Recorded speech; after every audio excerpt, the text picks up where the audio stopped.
গ্রামের মানুষেরা শিল্লক বলে, যার বিয়ে তার হুঁশ নেই, পাড়াপড়শির ঘুম নেই। আমার বিষয়টা হয়েছে ঠিক সেরকম। আমার স্বামী নাকি আমাকে তালাক দিছে, তা না হলে আমি এতদিন বাপের বাড়িতে থাকি কেন? হ্যালো বন্ধুরা, আসসালামু আলাইকুম। কেমন আছেন আপনারা সবাই?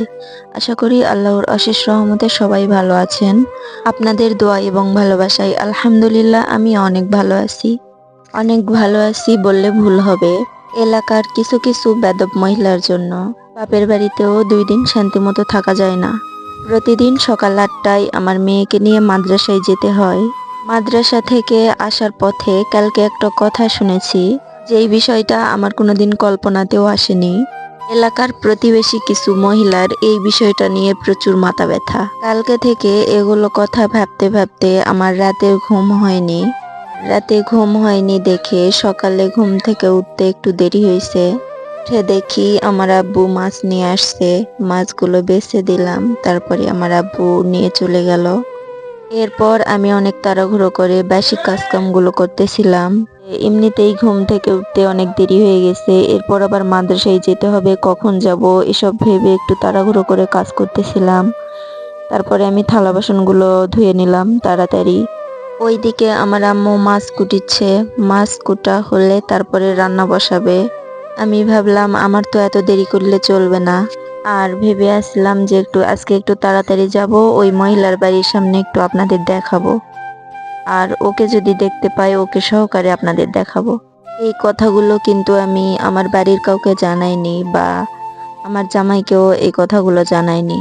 পরে কাজ করতে করতে আমার আম্মুকে বললাম, আমার দাদিকে বললাম, বাপের বাড়িতে আছি আজ অনেক দিন হয়ে গেল, এরকম কথা আমাকে আজ পর্যন্ত কেউ বলেনি। হয়তো এরকম করে বলছে যে তুমি এতদিন ভরে এখানে আসো, তোমার বাড়িতে কোনো সমস্যা হয়েছে নাকি? এরকম করে তো মানুষ বলতেই পারে, তাই না? তাই বলে কি সরাসরি বলবে তোমার জামাই তোমাকে কি তালাক দিছে, তাই সেই জন্য তুমি এতদিন ভরে বাপের বাড়িতে আসো? বাপের বাড়িতে আমি কি জন্য থাকি এটা আমি আপনাদের কাছে আজকে ক্লিয়ার করব। আগে আমি আমার জামাইয়ের সঙ্গেই থাকতাম, মানে ও যেখানে থাকতো সেখানেই থাকতাম। এখন আমার 2টা বাচ্চা আছে, আর ছোট বাচ্চাটা অনেক দুষ্টু। আমার মেয়েটা এত দুষ্টু ছিল না, সেই জন্য আমি ওকে নিয়ে একা থাকতে পারছি। আর আমার ছেলেটা তো প্রচুর দুষ্টু, আপনারা তো দেখছেনই, কয়দিন আগে ওর হাত পুড়ে গেছে। আমরা সবাই থাকতো আমাদের চোখের সামনে গরম পানির ভিতর হাত ডুবাইছে। আর বিশেষ করে আমার জামাই বাইরে থাকে, এই জন্য আমি আছি আমার বাপের বাড়িতে। আমার শ্বশুর শাশুড়ি এসে দেখে যায় আমার ছেলে মেয়েকে। আপনারা তো দেখছেনই এর আগের একটা ভিডিওতে আমার শাশুড়িকে। এই বাড়িটাই হচ্ছে সেই বাড়ি। কালকে ওই মহিলাটা এই কাপড়গুলোই পরেছিল। তার চরিত্রেই কিন্তু সমস্যা আছে। 2টা স্বামী ছাড়ার পর 3 নাম্বার স্বামীকে নিয়ে এখন বাপের বাড়িতে ঘর জামাই থাকে। আসলে কি জানেন, সে এরকম বলেই আমার বিষয়ে এরকম নোংরা কল্পনা করতে পারছে। ভালো মানুষ হলে ভালো করে জিজ্ঞেস করতো, তোমাকে তো অনেক দিন থেকেই দেখছি, কোনো সমস্যা হয়েছে নাকি? বা এমন করেও জিজ্ঞেস করতে পারতো যে জামাই কি করে, কোথায় থাকে, তুমি কবে আসছো তোমার বাপের বাড়িতে, এতদিন আসো কেন? জানি না এসব কথা আমার জামাই জানার পরে আমাকে কি বলবে।